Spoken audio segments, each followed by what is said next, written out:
You can measure the size of an elephant. You can clock the speed of a cheetah, but you can't quantify the heart of a kings, queens, and in-betweens. Welcome to Dr. Boxing Talk. Stream starts now. The champ is here! The champ is here! The champ is here! The champ is here! The champ is here! The champ is here! The champ is here! The champ is here! If I tell you I'm good, probably you will say I'm boasting. If I tell you I'm no good, you know one line.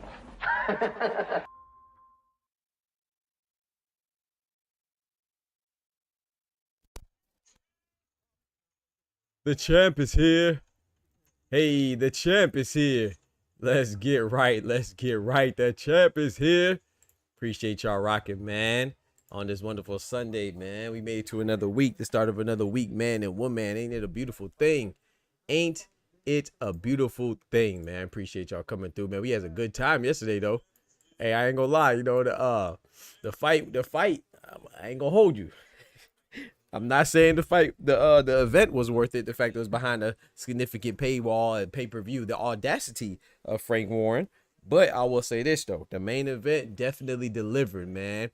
But brothers and sisters, brethren and sister, and ladies and gentlemen, ladies and lads, hermanos, mi hermanas, dudes and dudettes, kings and queens, and everything in between. Y'all know what time it is. Doctors in the house. Let's get right. Let's get right. Let's get right, man. We have some stuff to talk about, some stuff to chat about. Let's hit this roll call. I see my brother, mi hermano Carnal, Oscar Perez in the building. Oh, wait. Oscar Perez and El Edificio.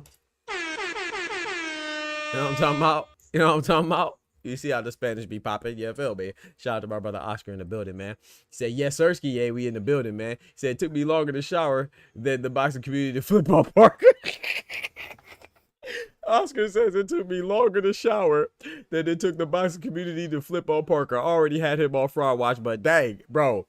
Hey, Oscar, bro, you know us. Hey, we thorough, bro. We're thorough. We don't hold no grudges. We don't have no prejudices. We don't have no biases. We just call like we see it. It doesn't matter what kind of fighter you are, what division, what gender, what ethnicity, what nationality. It don't matter. We call it like we see it. And what we called with Joseph Parker was that his fights, his victories in succession, his last three most recent, you know, they were fraudulent. You know, it just had a little asterisk by it. You know, not saying that, you can only fight who's in front of you, but we also got to call it like we see it as well, because we have no problem saying that, you know, AJ fought an old Klitschko, Tyson Fury fought an old Klitschko. We have no problem saying these things. We have no problem saying Deontay Wilder fought an old Ortiz, but when Joseph Parker beats Wilder, nobody says it's because Wilder's old.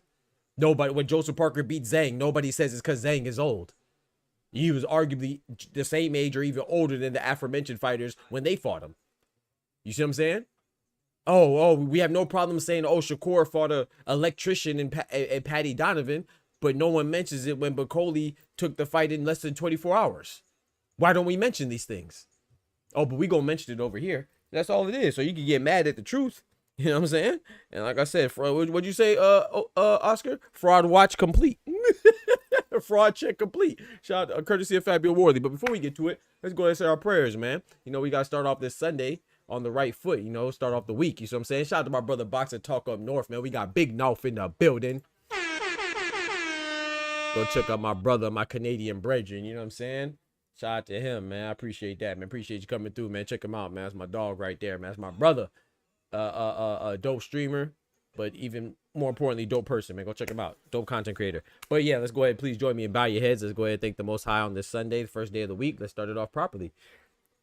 Dear Heavenly Father, Lord, we thank you for bringing us into this Sunday. We thank you for letting us live through this last week, and we ask you for prosperity, you know, prosperity as we move forward into this new week and this new day. And we also want to thank you for every second and every day that you give us, you know, because sometimes we get caught up in our current situations, especially if it's a down one, when we're in the valley instead of on the peak. You know, we just forget to also be thankful that we get to experience these things, and they get to, you know, not just mold our character and strengthen our character, but also give us something to feel good about and confidence that we can know we could overcome any other situation that's in front of us, you know, that'll happen later. That's inevitable, you know. So we want to thank you for that, and we want to also give you the praise while we're down there as well, because when we get to the top, we don't want to forget to give you the praises for that as well. So we just want to thank you for every situation, especially the ones that you let us overcome, and we just give you all the glory, Lord, and let's just thank you and give you the praise and be an ambassador for righteousness and try to convince others to see the light. And if they don't, then we just pray for them through Jesus' name. Amen. We don't judge, chat. We pray for him. You feel me? Shout out to everybody in the chat, man. He said, shout out to my brother Ryan Frazier. He says, a lot of people was picking Parker. Fabio got that dog. Fabio got that dog in the roof. Fabio got that big dog in him. That's a fact, too. And look, y'all know me. We're going to jump right into it, right? I'm not saying anybody's wrong for picking Joseph Parker. I almost picked Parker. I had a last second switch but I will say this, though. I'm also not one I try to give everybody as much credit as they deserve. I give people critiques and compliments when appropriate. You see what I'm saying? I don't just go, oh, all heavy was gonna be Joseph Parker's obvious win. No, I thought the smart money was on Joseph Parker. And even if I had to go back, hindsight 2020, I think the smart money would still be on Joseph Parker, because we've seen Fabio Worthy get outboxed effectively by lesser caliber fighters, right? And Justice Hooney and Frazier Clark. I don't think anybody would say that neither one of those guys are better than Fabio Worthy. You know, they might have different pros and different cons with each other, but all three of them have in common that they're good, that they're better boxers than Fabio Worthy. So we've seen Worthy get outboxed before, and Joseph Parker's a former champion, you know, but I think people forget what Joseph Parker's been through, for better or for worse. You know, he was on the comeback trail because he lost to Anthony Joshua and he got beat pretty convincingly, right? And then he lost to Dillian White, and then he also got stopped by Juggernaut Joyce. Now he was on the up and up, but a lot of his up and up was fraudulent, and that's all I'm saying. You know, I'm not saying fraudulent that we can't give him credit, but let's be fair. You know, don't give him. Let's not exaggerate the credit. Let's not overrate him. You know, he beat a Deontay Wilder who was 38, 39 years old with almost 50 fights. I think he had like 47 or 48 fights at the time, right? And it's so funny that when we see other fighters fight older fighters, we say, oh, well, that person that you beat was old, so it's less impressive. Deontay Wilder already been through a trilogy war with Tyson Fury, and we saw that he was on the decline, and that just put the cherry on top, if you will, or the nail in the coffin when he fought Joseph Parker. And Joseph Parker fought Zhang. It's kind of like with Virgil Ortiz, right? Shout out to Virgil Ortiz, but when Virgil Ortiz fights Serhii Boachuk and he gets dropped twice, and he does win, you know, but it's controversial, right? But we act like that's a good performance. No, bro, you struggled. So Zhang dropped Joseph Parker twice. He won by majority decision. It's a good win. It was a competitive fight. It's a good victory, but it's not a good performance. Like, for somehow, some way, Terrence Crawford winning a unanimous decision against Madrimov, and Gerard Butsin is winning 2 unanimous decisions against Karen. Somehow, some way, Virgil Ortiz against Boachuk was better for Virgil Ortiz. Nobody talks about how close that decision was. Same with Joseph Parker and Zhilei Zhang. We just say, oh, no, he beat Zhilei Zhang. No, he got dropped twice in the process. It wasn't a convincing win. Ajit Kabayel cooked Zhilei Zhang. Cooked him. You know what I'm talking about? Yeah. So what I'm saying, shout out to Joseph Parker, but he struggled with the 42-year-old Zhang. He did beat Deontay Wilder, but he just shoved himself. And then he beat Piccoli on 24 hours notice. And when I bring that up, people say I'm hating. No, I think Joseph Parker's a good fighter. But I did pick Fabio Worley. You know what I'm talking about? Hey, I say all that to say, hey, Joseph Parker's a good fighter. But your boy did pick Fabio Worley. I picked it at the last second, but I picked Fabio Worley. You know, before they enter the ring, too. I ain't one of them little slick conniving people that be trying to act like they got everything right. No, I get a lot of picks wrong. But I get a lot more right. But, yeah, I picked Fabio Worley, man. He came out to Roy Jones. I said, that's enough for me. That's enough for me. You know, and Joseph Parker was winning. I had him winning. You know, I had him winning 6 rounds to 4. I did have a swing round in round 8. Could have been, I gave it to Worley, but it could have went to Parker. So that way, if I would have gave it to Parker, that would have been 7 rounds to 3 going through 10. But I had it 6 rounds to 4 in favor of Parker. And the stoppage, I did not like the stoppage. I thought the stoppage was a little premature by the ref. But I have to acknowledge as well, I went back and watched it again, and I went back and watched my own live commentary, and I forgot about what happened in the second round. Remember the second round when Joseph Parker spit out his mouthpiece, or like our UK brethren and sister would say, his gum shield? He spit out his gum shield, and I remember I said this, you go back and watch the commentary, I literally say, oh no, if I'm Fabio Worley, I'm mad, because the referee was dragging his feet. He was sloughing. He was pussyfooting with putting the mouthpiece back in Parker's mouth and getting it cracking again. He gave him a lot of time to recover. So that's when the referee giveth and taketh away, right? He, on one side, in the same fight, he gave Joseph Parker an unfair advantage by letting him be the beneficiary of being allotted an extended amount of time to recover after being hurt. Because when he spit out his mouthpiece, he spit it out because he was hurt. Fabio Worley hurt him, and this was in the second round. It could have ended early, but he was a beneficiary of the ref's judgment or lack of judgment and gave him more time. And then now on the flip side, you see how quick it turns around. Oh, the referee spun the block and said, okay, I'm going to stop the fight early. So, you know, he gave it and he took it away. I don't think that do I think that the fight was stopped a little early? Yeah, I would have liked to see him give Joseph Parker the benefit of the doubt. Joseph Parker is an interim WBO champion, just like Fabio Worley. And this has a lot at stake, right? So I think you should let him see if he could survive a knockdown or something. I didn't like the stoppage, but he was hurt. He went for a long period of time without throwing any punches. And then before the fight was stopped, he did throw like 2 punches, and then the fight was stopped. So I think it would have been more appropriate if the ref was going to stop it a little bit before that.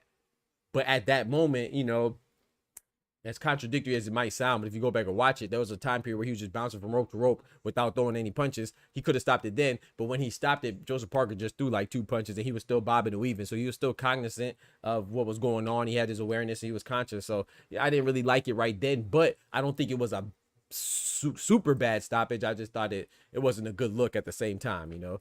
But it is what it is. Fabio Worley won by 11th round stoppage, and I just think Fabio Worley's good, right? It is what it is, man. Joseph Parker, I just think that his run has been a little fraudulent, and I even said this too, right? I said that Joseph Parker, on paper, his best win is Deontay Wilder, but I said that if he beats Fabio Worley, those of you that watch boxing, we could all acknowledge that Fabio Worley would have been his best win out of Deontay Wilder, Zhilei Zhang, and Martin Piccoli. Not because they accomplished more, but because of the circumstances in which he fought these gentlemen.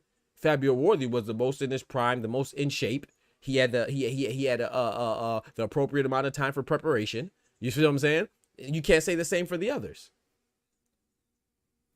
So it is what it is, man. It is what it is. If Fabio Worley just, hey, he did his thing, man. Like I said, the winner of this fight should get Usyk.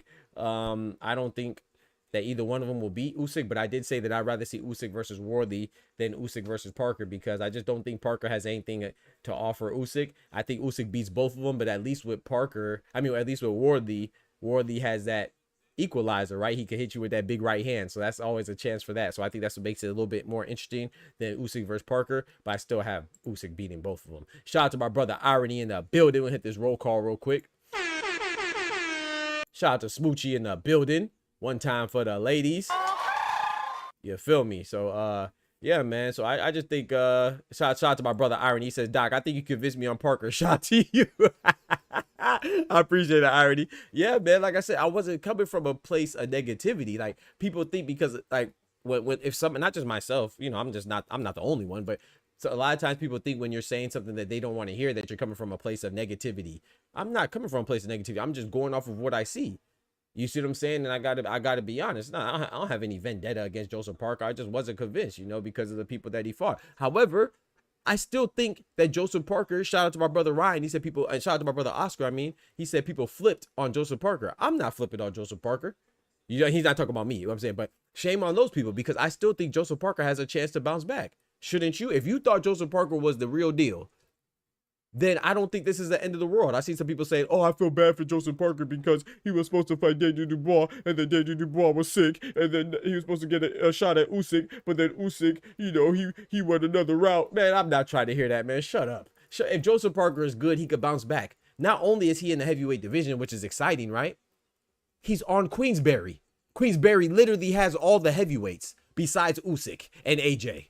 Every other heavyweight essentially is on Queensberry with Joseph Parker. So these fights should not be hard to facilitate. It should be very easy to facilitate and make these fights come into fruition, right? He could fight Lawrence Okoli. He could fight David Adelaide. He could fight Fabio Wardley again. He could fight Daniel Dubois. He could fight Ajit Kabayel. How many heavyweight? He could fight Dillian White again because Dillian White beat him, right? He could fight Derek Warchisora. So there's so many boxers that he could fight, bro. I don't want to hear that. Oh, I feel bad for fight Joseph. No, if he's good, he could bounce back. It's just a loss, right? It's just one loss. Why you can't bounce back? Zhale Zhang's on Queensberry. He could beat him again this time convincingly. I'm not trying to hear that, bro. If Joseph Parker is good, why are you done with him? It's because you didn't really believe in him in the first place. But if Joseph Parker and Andy Lee, they're so great, then they're in a good position. Why would they be in a bad position now? It's just one L. They just went on a 3-fight win streak. You believe that he whooped Bart Bacoli. You believe that he was so impressive when he beat Deontay Wilder. He was so impressive when he beat Zhale Zhang. Bounce back. That's what I be talking about, man. People be talking about the fighters are the problem. No, you're the problem. Because as soon as a fighter loses, even if you liked them before, all of a sudden you throw him in the trash.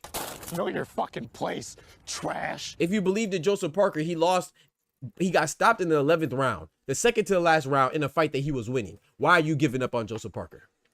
I'll wait. I'll tell you why you were giving up on him, because you didn't really believe in him in the first place. Or you're a fair weather fan, I guess. I don't know. This could be true. So shout out to my brother Jay Sharp in the building. Appreciate you coming through, man. He said, my review is seeing Parker got overwhelmed and needs an easier test like Okoli. There you go. Let him fight Lawrence Okoli. You see what I'm saying? Let him fight Lawrence Okoli. Shout out to Smoochie. He said, if Wardley beats Usyk, my mind would be completely oh my goodness. My mind. I'm talking about atomic bomb would blow up in my mind if Wardley beat Usyk. So like, yeah, so but I don't think that Joseph Parker is done by any means. I think that he still has an opportunity to do good, and he's in the right place. We just saw the roster that Frank Warren and Queensberry has. So there's no reason to give up on Joseph Parker unless you don't really believe in him. And I don't really think that he's that good. I always said that as soon as he fights a live, capable competitor, then I think he's going to be in trouble. And that's what happened. But like I said, he did do well. You know, he did well until he didn't, just like Fraser Clark did, who was outboxing Fabio Wardley until he got caught the first time and ended up in a draw. And then the second time he got smoked, right? He got knocked out early. That can happen to anybody. And then, you know, the Justice Hooney was outboxing Fabio Wardley until he caught him. So he's always alive, you know. And shout out to Tufo. He's just like Deontay Wilder, you know, and similar, I mean, not as far as like exactly how they do their work, but what they want to do. You know what I'm saying? They want to be able to hang around and hit you with that one hit or quitter, you know, if they can. So, and then go off on you. So they have a similar style. It's just funny because I want to show y'all something real quick. You could people embrace Fabio Wardley. Don't forget to smack that like button, but they won't embrace Deontay Wilder, right? They didn't embrace Deontay Wilder. So I want to show you something. Shout out to Fabio Wardley, man. I think he has a good chance against anybody, but I personally do not want to see him against Usyk, because I feel like if he fights Usyk, I don't mind him. First of all, okay, he should fight Usyk, right? Usyk is a once in a lifetime opportunity. You know what I'm saying? He's a legacy. He's a great. You fight Usyk if you have the opportunity to do so. What I'm saying is that you never know how losses may impact you mentally, or might derail you, or make people or your promoter lose confidence in you. there's no shame in losing to Usyk. So that's why I think he should take the opportunity. But if I was handling Wardley, I would, because of his limited background and experience, I think it would behoove him to kind of carry his career progressively and maybe fight like a Philip Hergovich, or even a Daniel Dubois, or I don't know, or Lawrence Okoli, or somebody, you know, that or even an AJ. But I think just jumping up to Usyk, man, Usyk might take your soul, bro. You know what I'm talking about? Usyk different. So I don't know. Like, I think that the risk definitely matches the reward, of course. But it's up to them, you know. But I do want to show you this guy, right? So I dropped a video, right? And I want to show you what this goofball says, right? This guy right here. I want to show you the hypocrisy in real time. This guy Fredo, something, he always drops stupid messages, right? And I don't mean stupid as intentional. I mean he's slow. He's ignorant, right? He says Wardley is 30, has more talent than Wilder ever had. Mind you, Wilder was an undefeated champion, past 30. Wardley has not even got there yet, right? Shout out to Fabio Wardley, though. He said Wilder's best win is an old Ortiz, as in Louis King Kong Ortiz. And he said Wilder's best win is an old Ortiz, whose best win is Charles Martin, I guess. Wardley's best win is Parker, who was on a huge tear, is an ex-heavyweight champ, whose best win is Zhang, Wilder, Andy Ruiz, Bakoli, Chisora. Also has Huni, a solid heavy.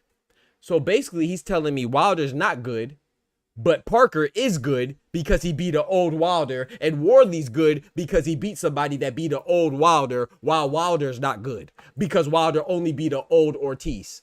Hey, look how God works, chat. Do you know that Wilder, when he fought Ortiz, he beat him twice, by the way, but when he fought Luis Ortiz, Ortiz was 39 years old. Guess how old Wilder was when Joseph Parker beat him? Exactly. So you see, it's hypocrisy in real time, chat. I don't even have to work. That's just how God works, bro. People are so ignorant and hypocritical. It's sad, but it's hilariously sad. So I responded to this dude. I said, hold on. So let me get this straight. Wilder is bad, but Parker is good for beating an old Wilder, and Wardley is good because he beat a guy that beat an old Wilder who is bad. Another hypocritical goofy that doesn't even realize his own hypocrisy. But that's it, though. You know, I ain't even got to read no more, man. But it's just crazy, B-Dog. The man told me that Wilder is bad, but Parker is good because he beat an old Wilder. Wilder's best win is an old Ortiz. But Parker is good for beating an old Wilder who's bad. And Wardley's also good because he beat Parker, who beat an old Wilder who's bad. Huh?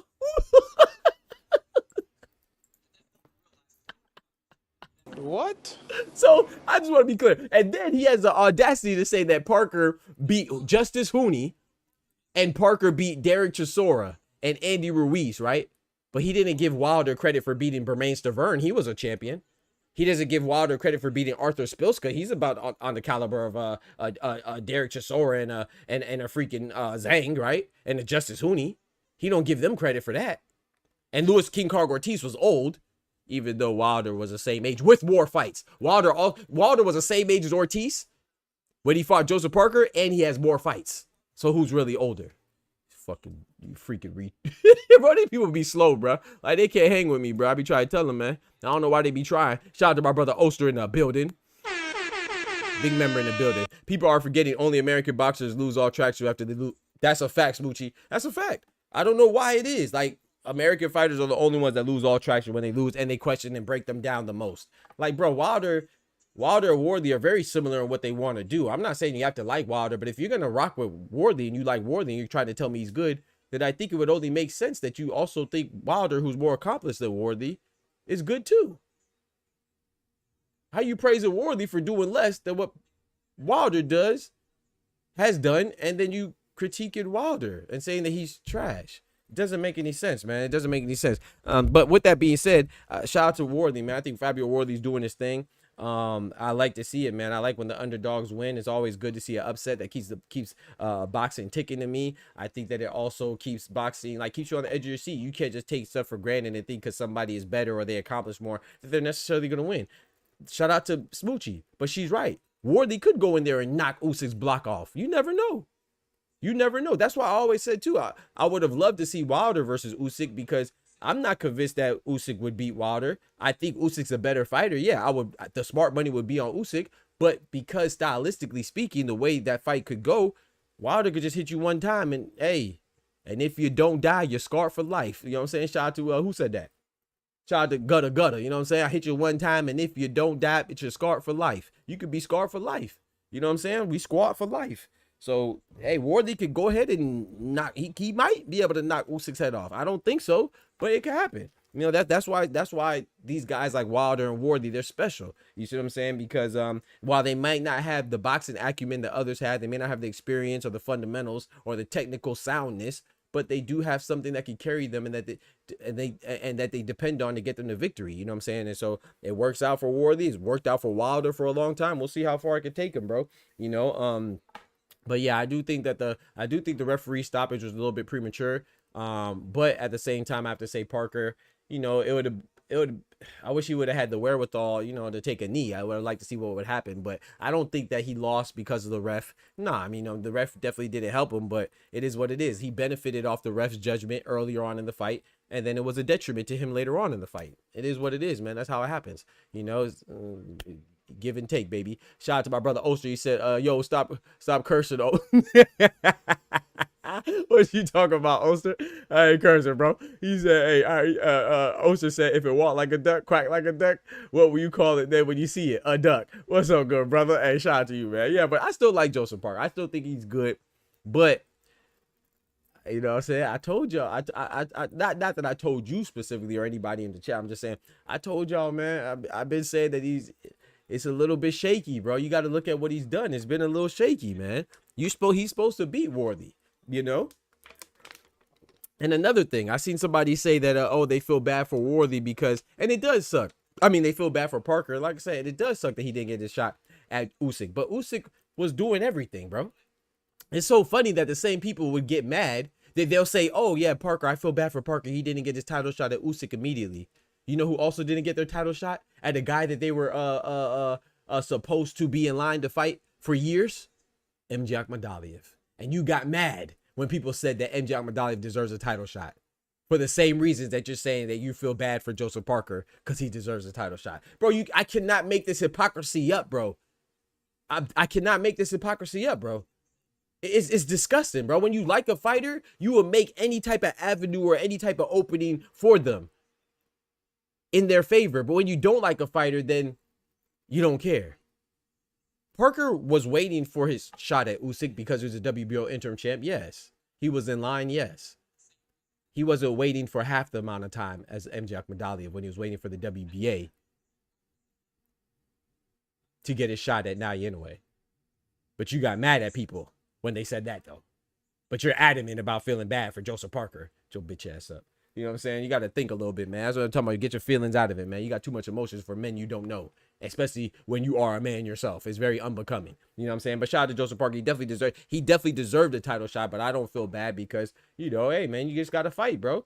You know, you just got to fight. It is what it is, man. Some people are worse. Look at Charlie Suarez. Charlie Suarez is supposed to fight Emmanuel Navarrete. He might not get that title shot because they're talking about making Sugar Nunez versus Emmanuel Navarrete. You see what I'm saying? Oshiki Foster didn't deserve to lose to Robson Casesal the first time, but he did, and he got it back in the rematch. Joseph Parker could get it back in the rematch. People felt bad. They said Lomachenko got robbed by Haney, which fighters fight, judges judge, officials officiate. The fighters don't rob anybody. But if Lomachenko really felt robbed, he should have got it back. Devin Haney said he's down to give him a rematch. He didn't want it. So get it back. Get it back, bro. A lot of other people had to get it back. Get it back.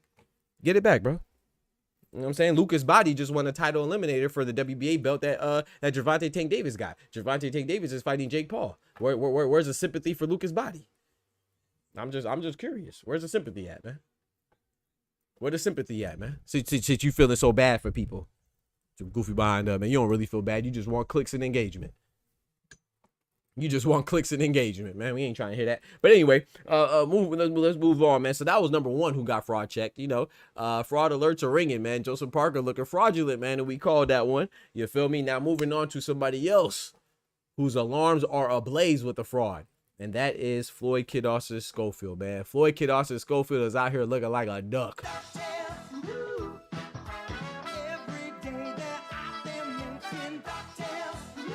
And shout out to Floyd Kid Austin Schofield. You know what I'm saying? Shout out to Joseph Parker as well. I want to say this, man. I have a different perspective, man. I look at the broader picture, right?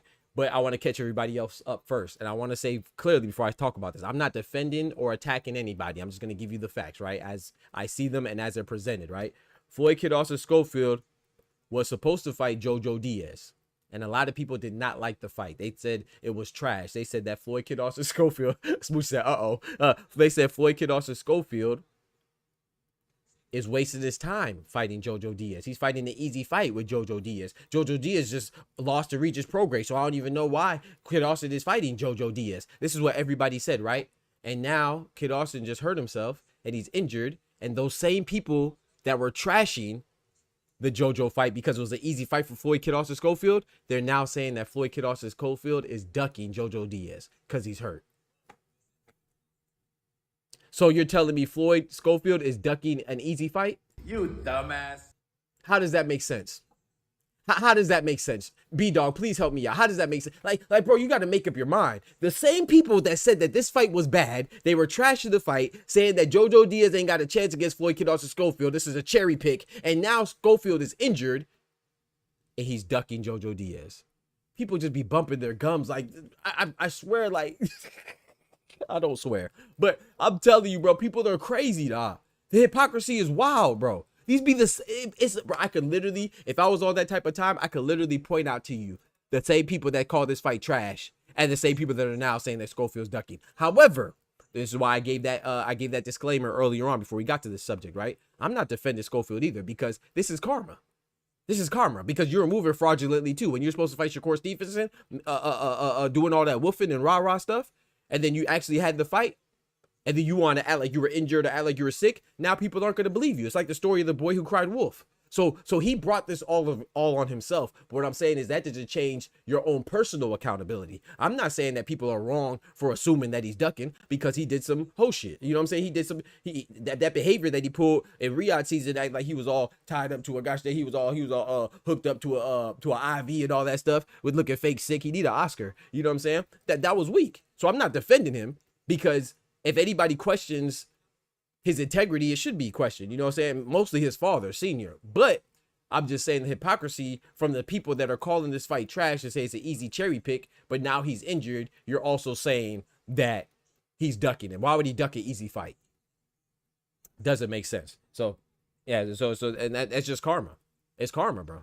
Shout out to Irony Box. He said the problem with that is that people remember the whole Shakur debacle, Doc. Yeah, exactly. Exactly. Shout out to Irony. Exactly. But, however, that doesn't change how you react. You see, I remember you can ask Oscar, right? I remember the Kid Austin and Shakur nonsense too. And I always call Schofield out for that. I don't really care for Schofield Sr. Like, I like Kid Austin. He's likable. To me, Kid Austin's like Virgil Ortiz. They're both on Golden Boy too. They're both likable, but their team that represent them make it hard. You know what I'm saying? They make it really hard. Some of their own antics as well makes it a little bit hard to like them. But as far as representing themselves, articulating themselves, expressing themselves, and fighting, it's very hard to not like Kid Austin and Virgil Ortiz. But their team make it difficult. But what I'm saying is that I could hold Kid Austin accountable, but I also hold myself accountable. When I heard about Schofield versus Jojo Diaz, I didn't trash the fight.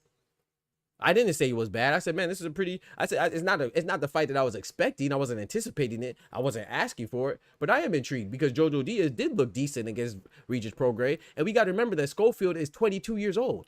It's not like he's like 28 or 26 or something, or 30. He's like 22 years old. He's a young guy. And I think this is a good stepping stone.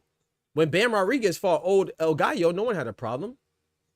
So it's funny, like we accept some fighters, young fighters, fighting older veterans.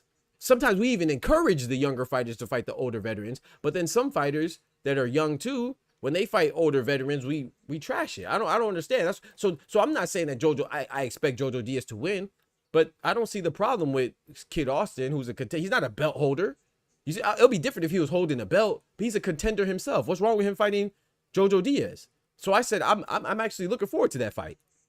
You see what I'm saying? But I don't understand how you could be, as yourself, you got to control who you are, especially as a mature adult, right? So how can you, on one hand, out the left side of your mouth say, oh, this fight is trash. Schofield just wants an easy fight. And then on the right side of your mouth say, when Schofield's injured, oh, he's ducking Jojo Diaz. So he's ducking in easy fights?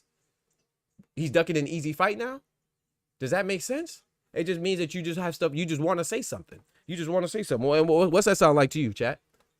A male or female? If you just want to say something just to say it, you sound like a gossiping bitch. That's what you sound like. That's what you sound like. You know what I'm talking about? And I ain't saying it, you saying it. If you just want to talk just for the sake of talking. Nigga, you's a bitch. Facts. Am I lying, Smoochie? If you want to talk just to talk, what's that make you? Nigga, you's a bitch. If you just say stuff just to sound good, B-Dog, what's that make you? Nigga, you's a bitch. I'm just curious. I mean, irony, am I lying? Well, it makes you a chatty patty. It makes you a chatty patty. You just talking. You just talking. That's what bitches do, man. Let me chill out. It is Sunday. God forgive me. Shout to Irony. Irony says Schofield and JoJo is a good stay busy fight, but the more interesting one is Schofield versus Body. I love Lucas Body and Floyd Schofield. That's a great fight, man. Shout out to Lucas Body, but it's kind of unfair, like I said, to Lucas Body, because Lucas Body, he just won the title eliminator against Roger Royer Gutierrez, right? It was a title eliminator for the WBA, so really he deserves a title shot. But we know the WBA, they be tripping and they're letting Gervonta Tank Davis fight Jake Paul. I don't know why, but but I don't see nobody coming out and saying that they feel bad for him. But Joseph Parker had a fight. Joseph Parker had a fight and he lost. What is there to feel bad for? I mean, I think if he's good, then he'll bounce back. A lot of people said that Dubois was ducking him, so I'm sure if he fights and beats Dubois, he'll be right back in contention. Don't you think so? Right? So I mean, hey. Because people just be saying stuff that sounds good. I think Joseph Parker, I'm going to be honest, though. I don't think Joseph Parker will bounce back because I don't think he beats Ajit Kabayel. I don't think he beats Fabio Worthy. If they had a rematch, I think it'll get worse for him. I don't think he beats Daniel Dubois. I don't think he beats AJ if they had a rematch. So I think it's very limited for him. You know what I'm saying? But as far as, I don't think that he showed that any signs of, like to me, Joseph Parker yesterday, last night, he didn't look any different than the Joseph Parker that beat Deontay Wilder to me. He didn't look any different than the Joseph Parker that beat Zhang Zhang to me. He didn't look any different than the Joseph Parker that beat Martin Bakole to me. It was more so how bad, like the emphasis should have been on how bad his opponents performed than it was how good he performed. And I said that every time, bro. I said, bro, when Joseph Parker beat Deontay Wilder, what was the talking point? It became that Joseph Parker was great because he beat Deontay Wilder. But what was it initially? I'll wait. The initial talking point was how bad Deontay Wilder looked, not how good Joseph Parker looked. Am I lying? Then it eventually became, oh yeah, we forgot. We don't like Deontay Wilder and he's trash. It's not because he's 39 years old. It's not because he has 48 fights. It's because he was never good. That's what the argument became. And that, oh, every time he fought an elite boxer, he loses. When did Joseph Parker become elite? Is, I guess, when he beat Deontay Wilder, because that's beyond me. But he became elite for beating a bad Deontay Wilder. Same with Tyson Fury. Shout out to the Gypsy King of Obesity. He also became known as the heavyweight, the best heavyweight of this era. He became known as the best heavyweight of this era after he beat who? Not after he beat Vladimir Klitschko. Not after he beat Otto Wallin. Not after he beat Derek Chisora 3 times. He became the best heavyweight of this generation compared to Lennox Lewis. They even compared him to Muhammad Ali. They did that after he beat Deontay Wilder, who is trash. I can't make this up, bro. If somebody is trash, how can you become good from beating trash? Where did they get credit, Al Booger? If I go beat up somebody right now that can't fight, am I a good fighter? Or is the person I beat up just a victim? If I go race somebody who's slow, am I fast now? I don't get it, bro.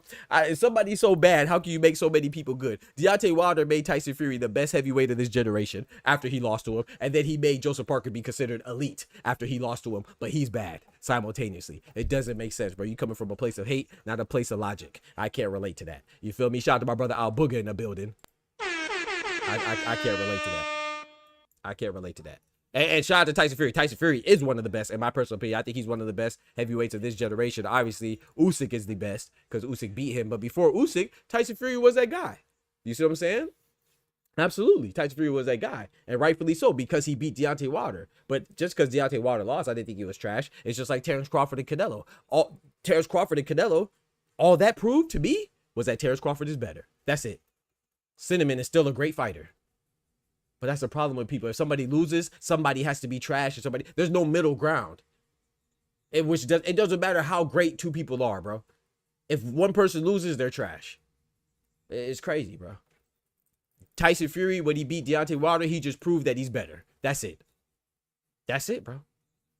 No, somebody doesn't have to be trash. And it's so crazy, people are so delusional. I'm gonna show you, and it's not just for fans either, it's also participants, because I was looking at some stuff earlier, yesterday, not early. Was it today? It might have been yesterday. Yesterday, I guess Teofimo and Richardson Hitchens, Richardson Hitchens is the IBF 140-pound champion, and Teofimo Lopez, a 140-pound WBO champion. They were going back and forth, right? And then Teofimo, you already know he's ignorant. He's an imbecilic, idiotic goofball, right? He made a statement, a very moronic statement, right? He says, Richardson Hitchens, I don't know why you're talking. Your best win was George Kambosos. I said, huh? I said, hold on, let me read that again. He said, Hitchens, why are you talking? Your best win is George Kambosos. What? Bitch, you lost to George Kambosos. Did you forget? Like, bro, how you gonna talk trash about somebody's best win being George Kambosos, implying that that's not good, which I'm not saying that's the greatest, but you just made his point. That's why you versus him is interesting, because you're both champions, you're both from New York, and you both have a common opponent. One beat that common opponent and one lost to that common opponent. You can't make fun of somebody for their best win being the guy that you lost to. People are dumb, bro. Like, how you gonna troll somebody about their best win being against the guy that beat you? Bro, like, the dude is stuck on stupid, bro. Like, the dude is stuck on stupid, man. Like, bro, hold on, let me see if I can pull it up, bro. Let me see if I can pull it up, just so y'all don't think I'm misrepresenting Mr. Teofimo Lopez or Mr. Richardson Hitchens. Like, that's why the fight is interesting, bro, because you lost to somebody who he beat. Like, what? Like, huh? Like, let me see if I can pull it up, chat. I couldn't believe. Yeah, here it go right here, bro. Here it go right here, bro.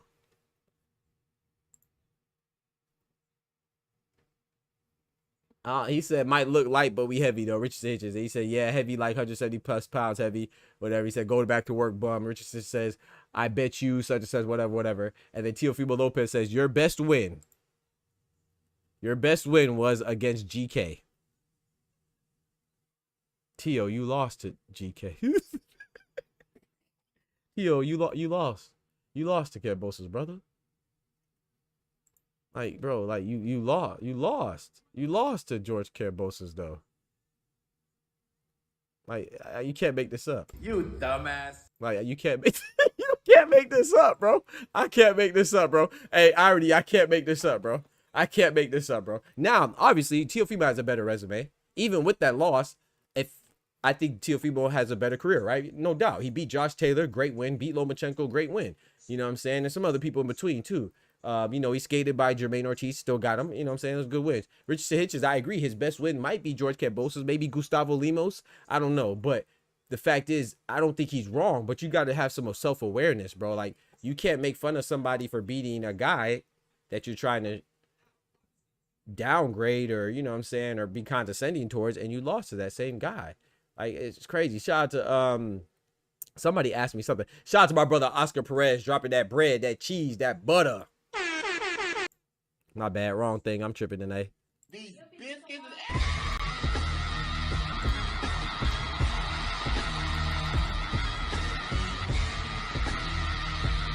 Yeah, I just think it's crazy, man. Oscar says, "Are the lines open?" Not yet. They will be open soon, man. I got 2 more topics, and then I'm gonna open up the lines, man. Appreciate you asking, man. Shout out to my brother Oscar, man. Always showing love with the graffiti on the chat walls.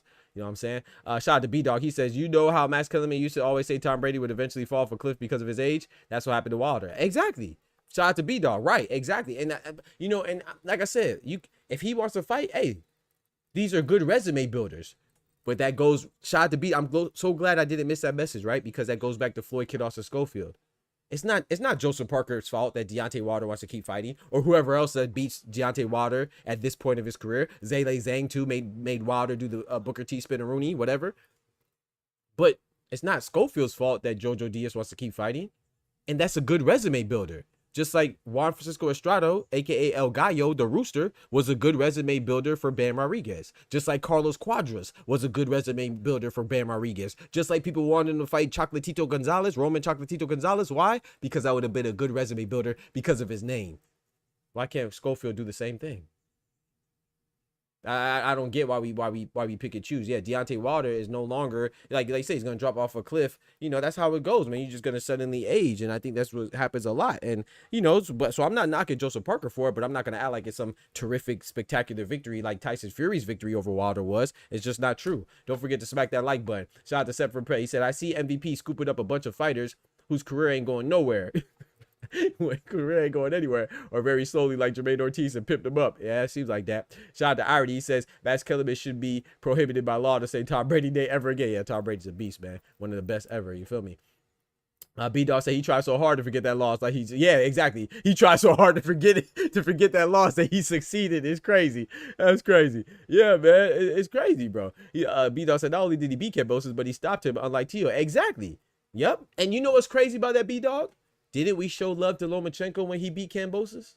We did. I did. But Richardson Hitchens beat Kambosos and stops him as well. You know what I'm saying? I'm not saying that it's the best win, but it's a win. Especially you can't talk trash about it, especially when you couldn't even beat the guy. Shout out to all casino high rollers in the building. He said, I'm not a hater, but I think Parker should take a rematch. But we all know that won't happen. He wants Usyk, but he is not ready for Usyk. Yeah, I don't think that's a hater, high rollers. I don't think you're hating. I don't think anybody's ready for Usyk. I don't think that's hating. I just think that's not, we're just not being disrespectful to what Usyk is. I don't think that you should pick anybody over Usyk, Bud, or Inoue. That doesn't mean that I won't, right? Like Junto Nakatani, I'm picking Junto Nakatani over Inoue, but Inoue's a smart money. He's more proven. But Inoue should be and probably will be and will be the favorite, right? Usyk should be the favorite against anybody. But to your point, I agree with you. I think Parker's a walk in the park for Usyk. I think stylistically, that's a bad matchup for Parker. I think Wardley, as crazy as it sounds, I don't think Wardley beats Usyk either. But I think he's a better matchup,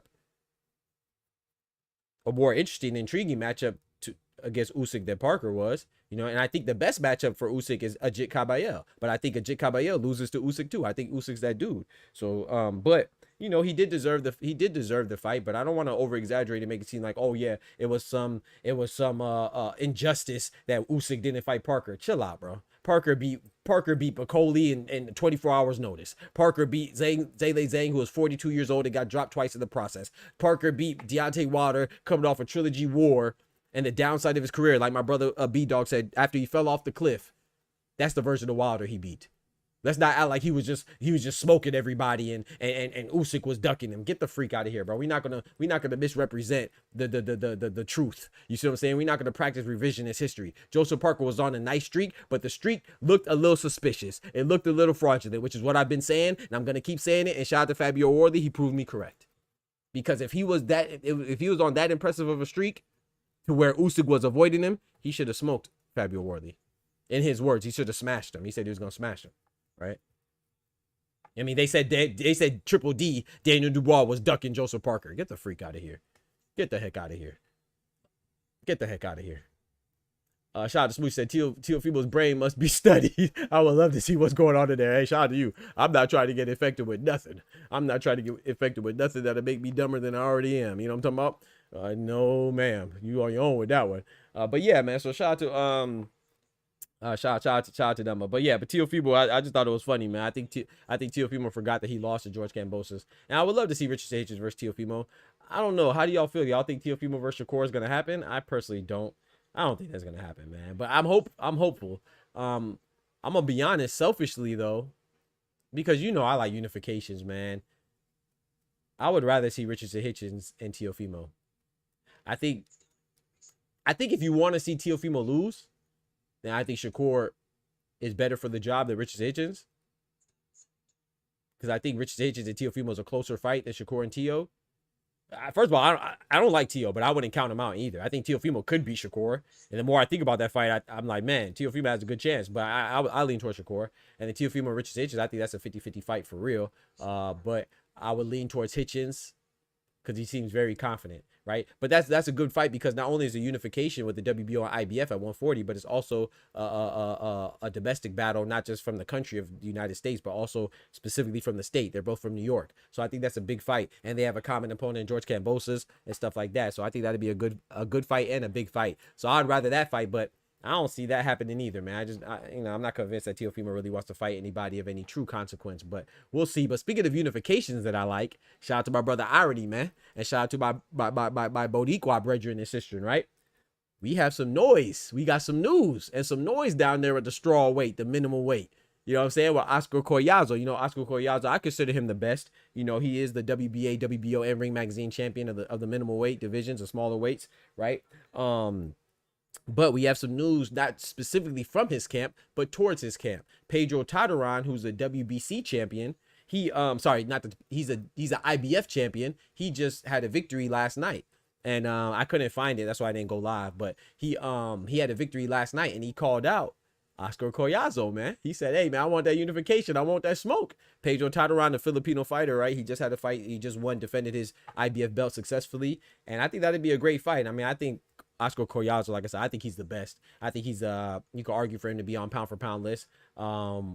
He's in a division where it's not really too much coverage, but we watch boxing around here. So Oscar Collazo, he has 2 belts. He could combine it with Pedro Tartaran's belt, and then the WBC belt holder at minimum weight, he is Melvin Jerusalem, and Oscar Collazo already beat Melvin Jerusalem. So he has a path to undisputed, and I'd be very confident that he could get it. Though we'll see, man. I like Pedro Tartaran, man. That'd be a good fight. I would have Collazo winning, but that's good news that these fighters want to fight each other. And the pool's not too deep anyway, you know what I'm saying? So they have to fight each other, but I think that'd be a good fight. Hopefully we get that in the future, man.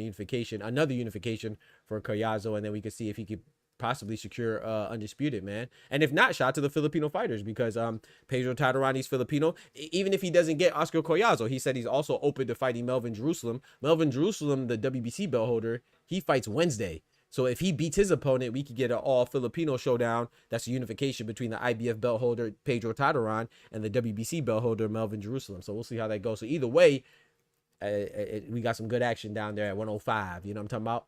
We get live at 105. Irony said, Tio is a beach. La playa, head ass.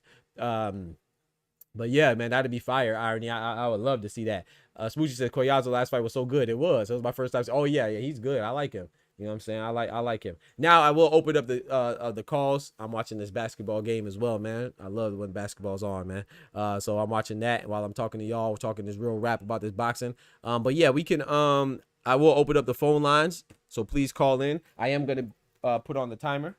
You know the rules. So the members get a little longer. That's the perks of being a member. You see what I'm saying? So if you are a member, of course, you get more time. Everybody else gets 3 minutes to share their thoughts. But even if your 3 minutes is up, you can always call back in. There's no limitation on your quantity of calls. But I just think it goes a little more smoothly when we have people calling in and sharing their thoughts instead of.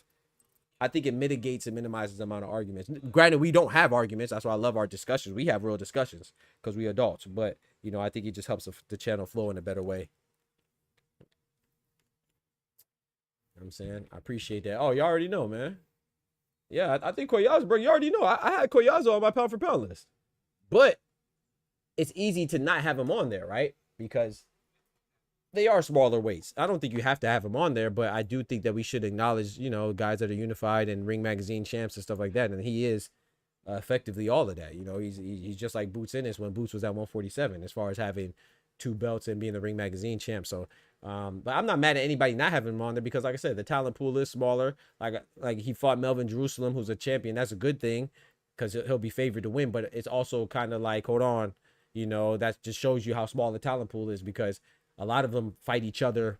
They just recirculate the belts between each other because they all fight each other. You know what I'm saying? Like Daigo Higa, this was at 115, right? Or 118. 118. He had 3 consecutive title shots. That's kind of crazy, right? So, but you don't really see that in bigger weights because there's more people, more depth. But anyway, Oscar Collazo, like you said, he's been stopping his last opponents, like you and Smoochie said, so he deserves some recognition because he is cleaning up down there convincingly too. So I wouldn't mind him people having him on his pound for pound list. But sometimes I leave him off, sometimes I have him on. But right now I have him on there. Let's pull up my brother Oscar, man. My brother Oscar Perez in the building, man. What's good, brethren? Mi hermano Carnal. My PIC, man, my partner in crime. Yes, sir. What's good, bro? Who are we talking smack about Cleazo or his weight class? I wasn't talking smack about him. I was actually bigging him up, you know, celebrating him. You feel me? But yeah, we are talking about it though. Yeah. To me, respectfully, that weight class is probably the poorest talent-wise, not because they don't have talent, it's just genetics. Not a whole lot of people. Yep. Keep your fresh mark and what was the guy that you said before? Pedro Tataran and Melvin Jerusalem. They had the belts for 10 years locked down. I mean, there was no mix-up whatsoever. That's a good point. He also came through. Though he is the better fighter in that weight class, doesn't necessarily mean a whole lot because if you follow that weight class, there was only like 2 or 3 people there. Yep, you're right. You're right about that. But I'm not saying Collazo's bad. Yeah, I think Collazo is good. I think he's good enough to move up and be successful, but I just don't know if he can either. He's very, very small. Moving up. Oh, that's interesting. Now, I want to say this, though. That's a good point because, I mean, he should have that pressure on him, right? I don't think he should have it right now. I mean, I prefer people to get undisputed, but we do say that people should move up. Like Boots, I know Oster said, please stop saying Boots' name, but like we do tell people to move up when there's not that much competition, right? Whether they're undisputed or not. And so, so that's I think that's fair. I think that's fair. Like I think it's fair too because I think it's fair because he is talented. He does have the talent. He does know how to fight, but let's be honest, that's probably the weakest division in boxing. Outside of Keeper Freshmark and Collazo, you couldn't tell me any other guys before you mentioned them. Facts though. That's a fact. That's a fact. But I still think he's a hell of a fighter though. Absolutely. He wins. All his fights are fun, you know. And I value that, you know. I want to know your perspective on this fraud check, man. You know what I'm saying? Joseph Parker, man. What could he do next, man? Is he done or? Nah, he's not done. He's still young. He can still hang around. He can have bounce back. I mean, he can be doing what he did after he lost the second time. Right. And just fight these Makhmadov. There you go. Guido Vianello. Guido Vianello, the Italian stallion. There you go. Richard Torres Jr. Richard, come on now. Those are still unproven, but they're still contenders. I mean, Makhmadov and Vianello not so much, but Richard Torres Jr. Yeah. Like, you know, F.A. Jogba. Come on now. I don't know if he wants to do that. Hell, I didn't even know if Warley wants to do that. And I was gonna say that. I was gonna say that. Though Warley beat Parker, doesn't necessarily mean he's gonna be the favorite in his next fight. Come on now. I don't think one, he was moved up very, very fast. 2, if you put him against a pure boxer, I think we can all agree, like a more boxing stylish. I think that'd be his worst matchup, like a Baby Anderson.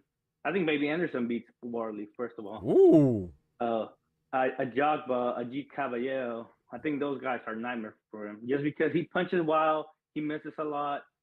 He punches his punches are way too open rather than, you know, keeping them nice and tucked. But he, don't get me wrong, he can still beat him.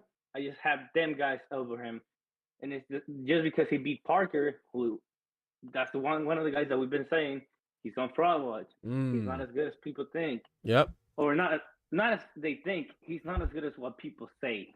Yep. Per se, because they were saying that he can beat Usyk any given day. He can beat anybody. He beat Bacoli. That was the thing. Stop it. Bacoli, bro. That one pissed me off. I ain't gonna lie. Yeah, that one pissed me off too. I ain't gonna lie. I think the reaction. The reaction, yes. I mean, hey, man, you got to handle your business. You know, I can't knock Joseph Parker, but the reaction, like, he didn't really, I'll fight anybody. I took all the boogeyman. Man, stop it, bro. Stop it, man. And what was the commentator saying after that? Oh, he's in the best run in the heavyweight division. And like, bro, he just beat a guy in a day's notice.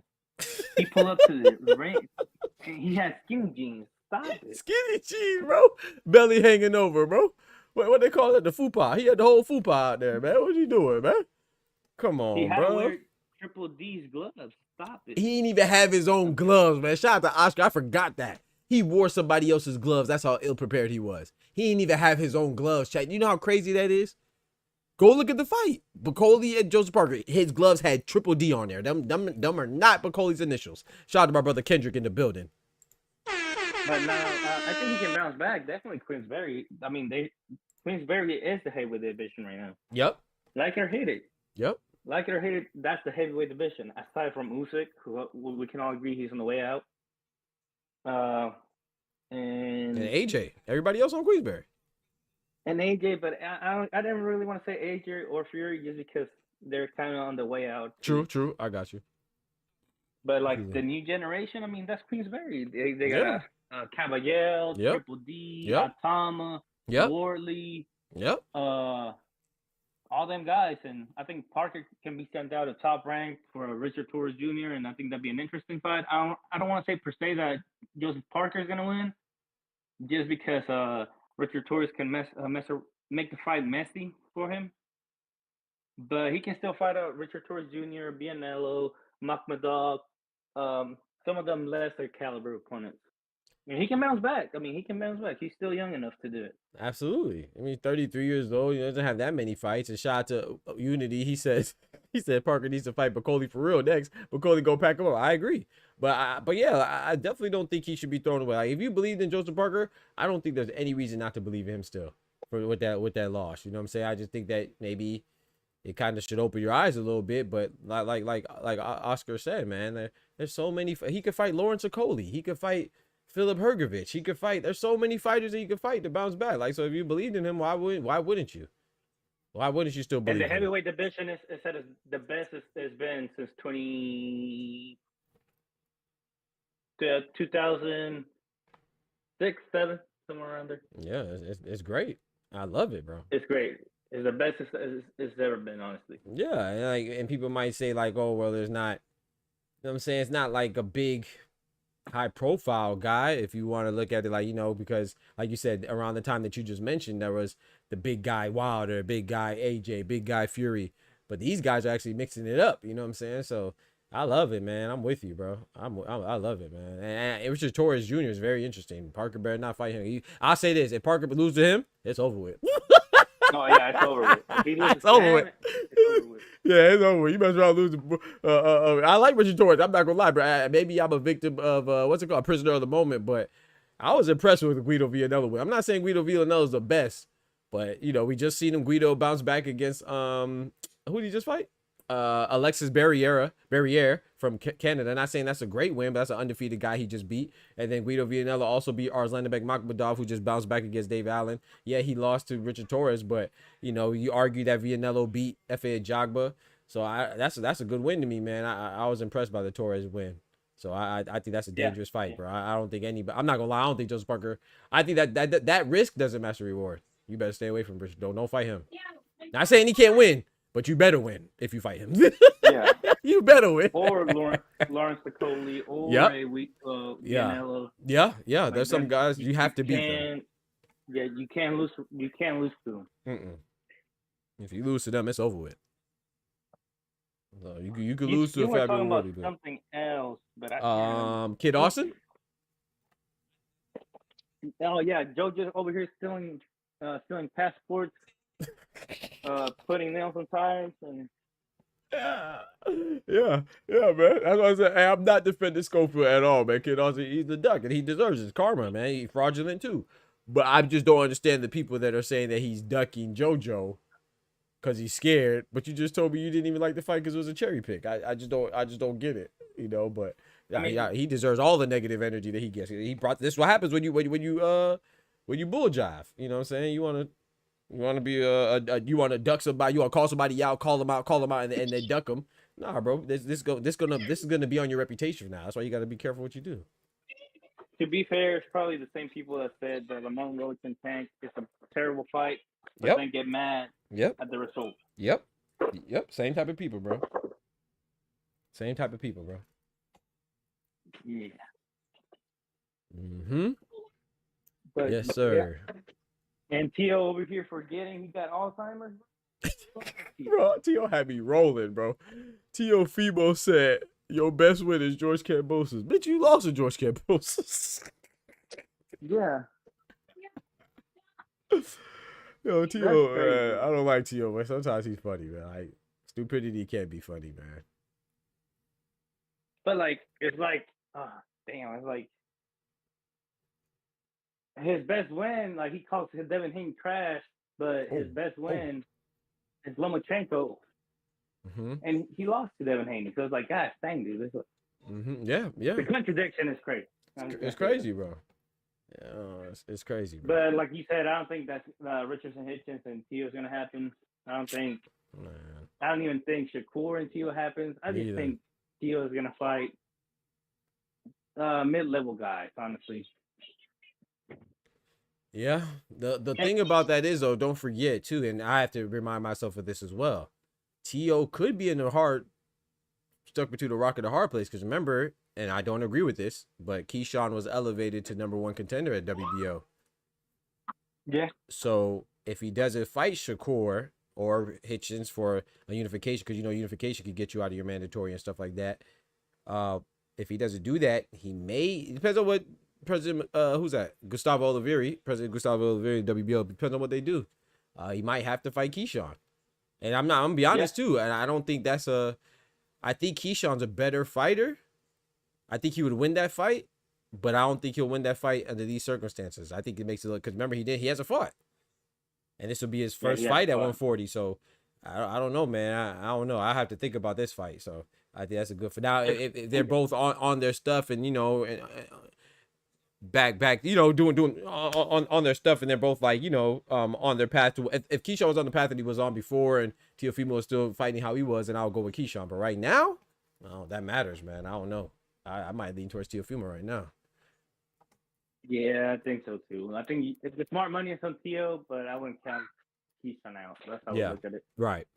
And if it was to unified, I'd say Gary Antoine Russell, just because it poses the less threat to him, bro. to fight a Gary Antoine Russell, bro. Because I mean, people are saying that a given that if Hiroka and Russell happen, that Russell's gonna win. I think Russell's gonna beat him, but that's just me.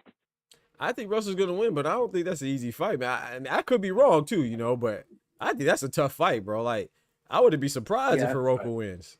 Yo, shout out to my brother Thomas in the building, man. You have Hiroka? Yeah, I got Hiroka. I'm not mad at that, man. And that's the thing about 140. Say that one more time. He's been going right under the radar. Yep, he has. Yes. Stylistically and power-wise, he posted a threat to absolutely Gary Antoine Russell. Absolutely, I think he's excited to get this opportunity. Like sometimes you can kind of feel like for example, I'm gonna use like Boots, like when he fought Karen. Not saying just scared, but he wasn't like excited to fight him. I'm not even sure if Karen was excited to fight Boots the second time. You know what I'm saying? Just like something that, you know, I know they want the belt and stuff like that, but I feel like Eddie Hiroka's excited to get this title opportunity. Just like, I would even say Joseph Parker. I feel like Joseph Parker was, I'm not saying he would beat Usyk, but I felt like he was excited. Like you could feel some fighters' excitement. Like I feel like some fighters are more excited to get the opportunity, and I think that excitement, man, it kind of gives you a little peek or a gateway to see how much they're probably preparing for it. Like, you know what I'm saying? I do think some fighters don't care. They just want a title shot. They don't care who they got to go through. And I feel like Hiroka is one of them. So I'm with you on that. Yeah, I think so too. Yeah. Though his title, your opportunity came out of very, very odd situation with Barroso. Yeah. Ishmael Barroso was crazy. Yeah, that was a sacrifice. I ain't gonna lie. But, yeah. He's still exciting though. Yeah, they sacrificed old man Barroso, man. But going back to Tio, I don't think Tio is excited to fight someone like Shakur. I agree. And to be honest, he's moving like Tio does. He's picking beef with everybody, and at the end of the day, he's gonna choose the least likely opponent. Yeah, top rank too. So I don't know, man. Yeah. Hey, Thomas, thank you for I thanked you yesterday. I don't know if you were here, though, because sometimes I miss messages, man. I don't mean to do so. I saw the Cash App late, bro, so thank you. I did say thank you yesterday, but I appreciate that, bro, for the Cash App. And did not go unnoticed. And I played them biscuits. I appreciate you, brother. But, yeah, man, I think Eddie Hiroka, I think people are sleeping on. I'm leaning towards Gary Antoine Russell, but as far as excitement goes for 140, I don't really care. Like, shout out to Gary Antoine Russell. the American. I don't think that he's I don't have a problem with him. You know, so I think he's a good champion. But I wouldn't be mad if the Japanese Ghanaian Andy Hiroka contender won. You know, so like 140, I don't really have, as much as I don't really like Tio because it's out of the ring antics.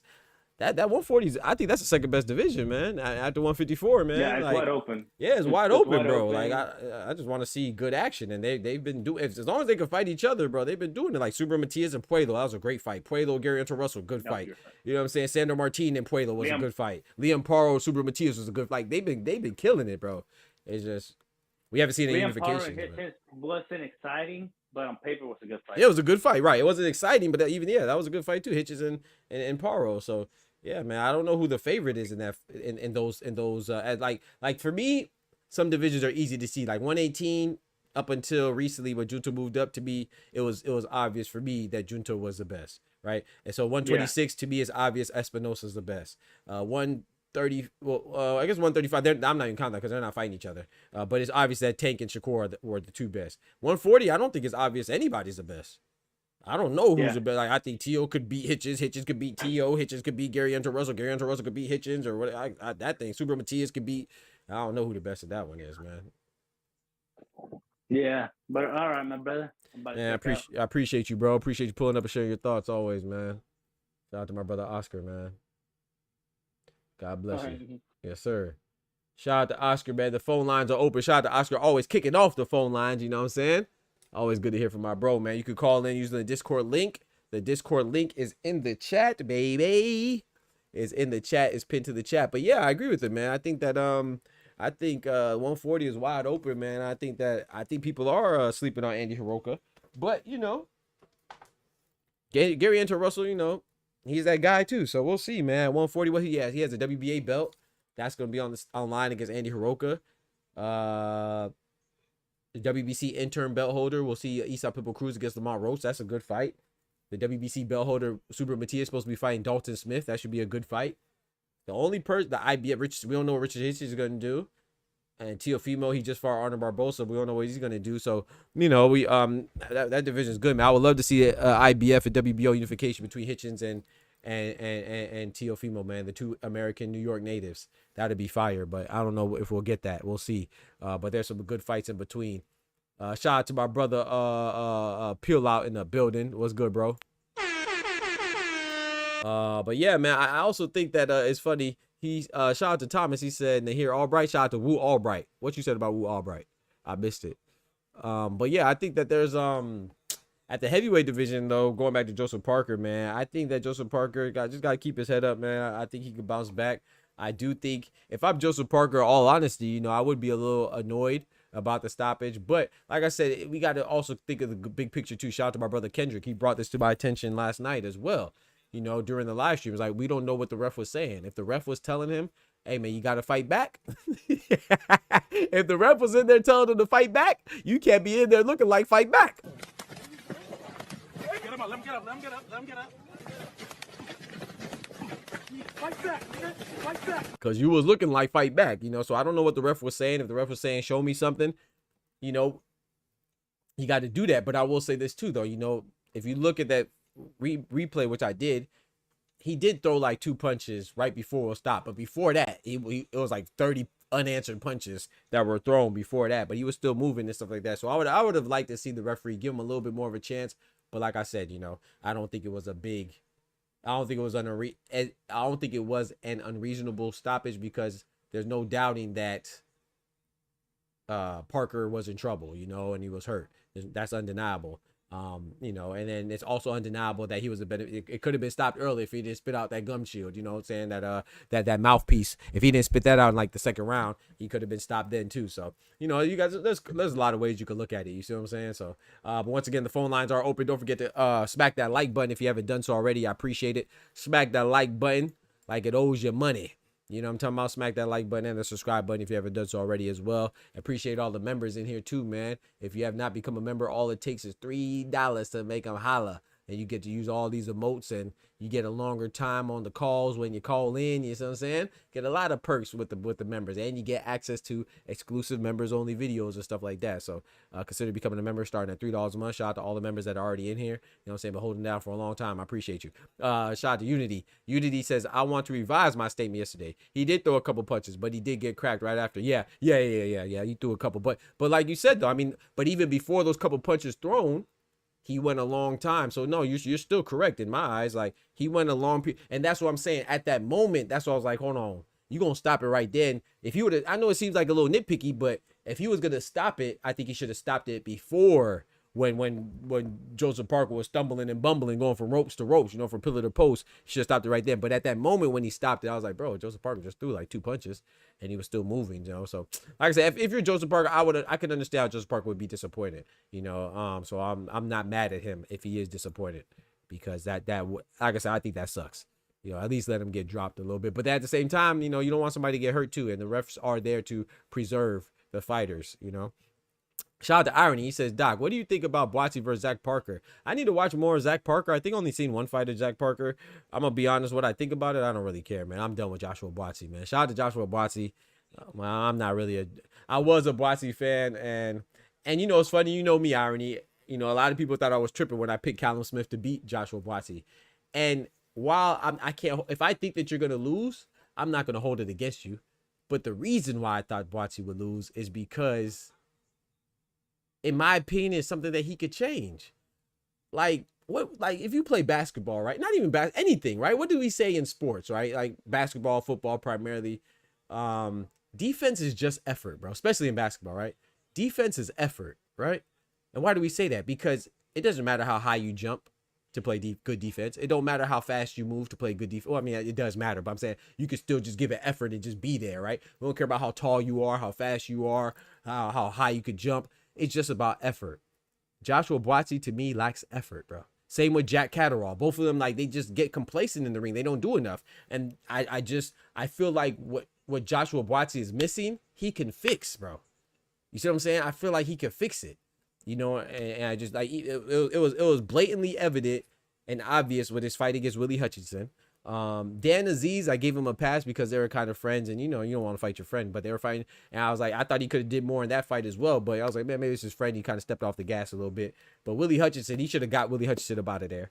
The fight with Callum Smith, I don't think Callum Smith outclassed him. I just think he is the better fighter, but it's because Joshua Boatsy just doesn't do enough, bro. He doesn't have that extra gear. And so, like I said with Jack Catterall, that's why I don't want. I like Jack Catterall, but what's his problem too? He doesn't really go the extra mile. You know what I'm saying? He gets complacent in the ring and content with his work.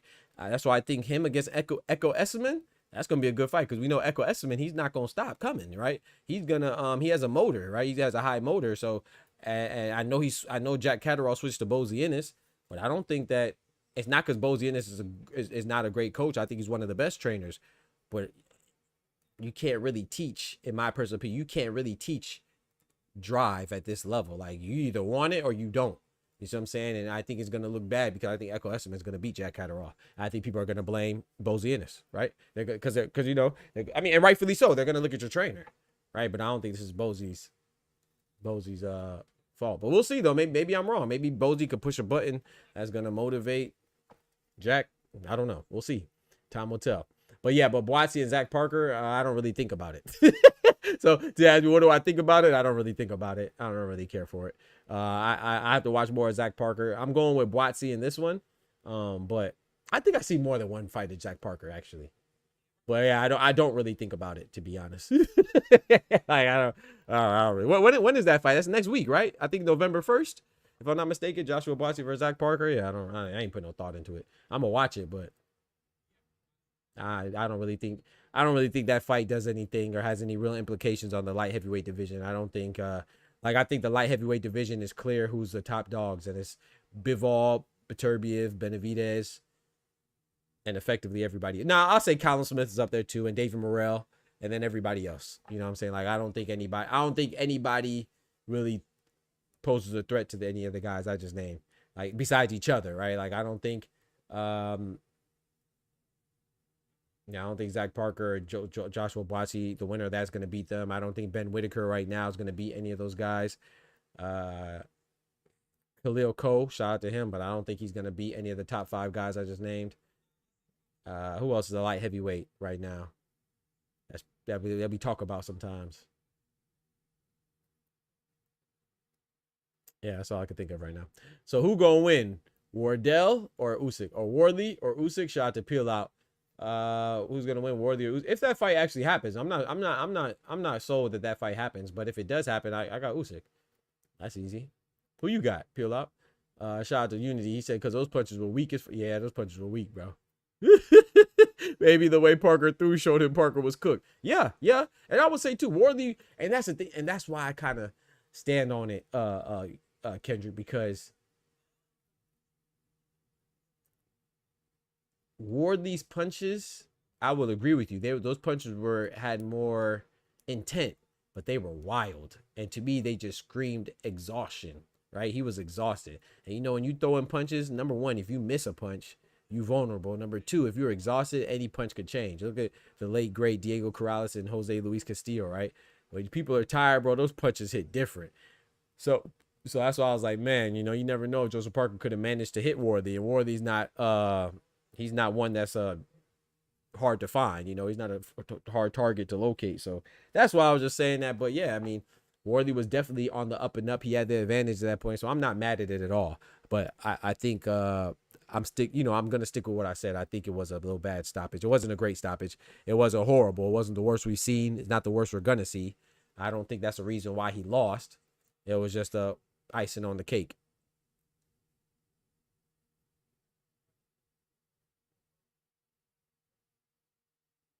That's just the icing on the cake. You heard me? Yeah, Usyk murks Worthy, man. And like I said too, I'm not saying that to disrespect Worthy or anybody else. I'm just not gonna undersell Alexander Usyk. No, there's nothing as great as Worthy and Parker was, as great as Parker's been doing against Bacoli, whoever else, you know, whether you think it was exaggerated or overrated or not. There's nothing that I've seen that makes me, as great as Atama looks, there's nothing that I see that makes me think, oh, Usyk is in jeopardy. You know what I'm saying? And that's why it's great, right? That's what boxing is great, because sometimes you don't see it and they just pop up on you like, bow, like this person just, he's that dude or that chick, you know? You might not always see it coming, but from what I see, as good as these other fighters have looked, none of them have looked like they're going to cause Usyk any trouble, you know? Like I said, the person that causes the most trouble to me that's the best potential fight for Usyk is and has been Ajit Caballero. But even him, I think Usyk beats him too. I think Usyk might even stop Caballero if he doesn't get stopped himself. I think that fight ends in a stoppage, which is easy to say, right? Because it's heavyweight, so I don't get no credit for that. But I do think that ends in a stoppage. But I would like to see, like I said, man, if you like Joseph Parker, there's plethora of options for Joseph Parker, man. Plethora of options. You feel me? Like I said, he's on Queensberry. He's good, man. I don't see the issue. I thought something Oscar said was very interesting when he said Jared Anderson. I forgot about Big Baby Anderson, man. I think that's a good fight. He said he got Jared Anderson beating Joseph Parker. I don't know about that, but that's interesting though. Why not? Jared Anderson's a good boxer too. I would say that he's a better. He has some advantages. I think he has a better combinations, better hand speed. Yeah. I don't know. Irony says Usyk has effectively separated himself from the pack. Yeah, absolutely. Absolutely. Like I think Usyk beats Bacoli. I think Usyk beats. Well, we don't have to think that he beats Tyson Fury, AJ Dubois. He already did that, right? I think he beats Ajit Caballero. I think he beats Efe Ajagba. I think he beats whoever you want to talk about. Makhmudov, Guido Vianello, Jared Baby Anderson, Richard Torres Jr., Moses Atama, whoever you want to talk about. Philip Hergovich, whoever you want to talk about. Lawrence Okoli, Holy Moly, all that. Oh, Lord. But yeah, man. So, yeah, I'm about to go ahead and call it, though, if nobody else wants to call in. I covered all the topics I want to talk about. I want to do a little short show, you feel me? And see what y'all talking about, man. Don't forget to smack that like button, you know? Shout out to Oscar. He says, I got Anderson versus Worthy, a 50-50. Oh, 50-50. Okay, I think you said you had, oh, wait. But you said you had Anderson beating Parker, though, right? Yeah, I know you said you had Anderson beating Worthy, but you said you had Anderson beating Parker, right? That's interesting. That's an interesting fight. I don't think any that they happen, unfortunately, but that's an interesting fight, man. Yeah, I haven't. Yeah, that's an interesting fight. But yeah, man. So I'm gonna go ahead and call it, man. Shout out to Oscar for dropping the $2 on the super chat, man. You know what I'm saying? Turn us up with the support. Like I said, we also are on Spotify. We are also on Instagram. The links are below. You see it at the bottom of the screen below my dogs. Instagram, Dr. Boxing Talk. TikTok, Dr. Boxing Talk. Twitter, Dr. Boxing Talk. Spotify, Dr. Boxing Talk. YouTube, Dr. Boxing Talk. Facebook, Dr. Boxing Talk. Everywhere, Dr. Boxing Talk. You see what I'm saying? I'm looking at that Blue Sky. Y'all, does anybody use Blue Sky? I'd never even heard of Blue Sky until yesterday or the day before. Like another little social media platform. I think it's supposed to be very similar or comparable to Twitter. We might be coming soon on Blue Sky as well. You know what I'm saying? So yeah, we just trying to build our presence, establish our presence, man. I need y'all help to, if y'all believe in the show and y'all rock with the show, even if you can't provide monetary support. If you do provide monetary support, big salute to you. I appreciate you the most. But if you can't, there's still other ways to help out. You know, smack that like button on the videos, on the lives, on the shorts, on everything. Hit that share button. You know what I'm saying? On everything. Retweet it on everything. Follow on everything. Subscribe on everything. Like on everything. Everything. You see what I'm saying? That's free support, man. Stop playing. Don't be stingy with them thumbs. You know, I'm talking about. Shout out to my brother Oster. Says, what the fuck is that? I said Blue Sky. He said, what the freak is, who the freak is that guy? Yeah, I never heard of Blue Sky until like yesterday or the day before. I'm not sure. It's supposed to be similar to Twitter, but I'm gonna look into it, man. See if it's worth it, man. We just trying to grow. Shout out to my brother Jay Sharp, man. Always coming through and showing love, man. Hey, shout out to Jay Sharp, man. Every time it does not go unnoticed. Every time I see Jay Sharp in like a boxer stream, I say what's up, or he says what's up to me. I don't know who. Sometimes, you know, whichever one acknowledges the other's presence first. And then he always says, hey, man, go check out Dr. Boxing Talk, man. It always shows me love, man. I appreciate that. So even word of mouth, man, if you know somebody who really likes boxing, not that fanboy or that fangirl stuff, who's a fan of the sport, you know, not a fan. If you're a fan of a certain boxer, that's fine, too. I'm not knocking that. But I'm saying this is a boxer's channel. This is a boxing channel, not a boxer's channel. This is not a fan page of any particular boxer. We talk about boxing from minimal weight to heavyweight, from males to females. We talk about it all. You feel me? From American boxing to English boxing, to Nigerian boxing, to Japanese boxing, to, you know what I'm saying, Australian boxing, Mexican boxing, all types of boxing. We own it. We own it. Canadian boxing, we own it. So, oh yeah, also too on Thursday, speaking of Canadian boxing, and one time for the ladies, you feel me? One time for the ladies. Mary Spencer will be defending her belt at 154 against Michaela Mayer, you know what I'm saying? And they'll be fighting in Canada. It's on a Thursday. So Wednesday, I don't think we'll be able to watch the Wednesday fight because that's in the Philippines, and I don't know if it's broadcast on anything on a major broadcasting platform. But like I said, Melvin Jerusalem, the WBC champion at strawweight, I can't remember who he's fighting, but he'll be defending his belt on Wednesday in the Philippines. And then on Thursday, we have Mary Spencer versus Michaela Mayer. I think Wilkins Matthew is on that card as well. Up and coming light heavyweight, I believe. Is he 175 or 168? I think he's 175. Up and coming light heavyweight out of Canada as well. And then is Lanier Perro versus Jordan Thompson this week? In addition to Joshua Boise and Zach Parker. I think that's this weekend as well. Next weekend because we're Sunday. I think it's next week as well, November 1st. So we have a couple fights coming up. Nothing really big, but you know, we got a couple. Shout out to Toledo. Hey, yo, is it Trice, like OB Trice, or is it Treese? I feel like I've heard somebody call you Treese before. So if it's Treese, my fault, bro. I ain't mean to I said, correct me if I'm wrong, bro. Or let me get the pronunciation right, man, because you are your name. You know what I'm talking about? Put some respect on it. You know what I'm saying? And make sure people get your name right. All of us. He said, I thought it was a drink. Blue Sky sounds like a drink. Hey, Blue Sky for sure sounds like a drink. Shout out to Oster. Shout out to the Blue Alizé. The Blue Sky. Shout out to Oscar Perez. Said Parker worse than root beer. Parker worse than root beer? Oh, I'm sleep. Parker? Oh, I'm sleep. Ezra Taylor would beat Ben Whitaker. That's a good fight, man. I don't know who I got in that one. I like Ezra Taylor. Treese? Shout out to you. All right, Treese. My fault. All right, shout out to Treese. Toledo Treese says Ezra Taylor would beat Ben Whitaker.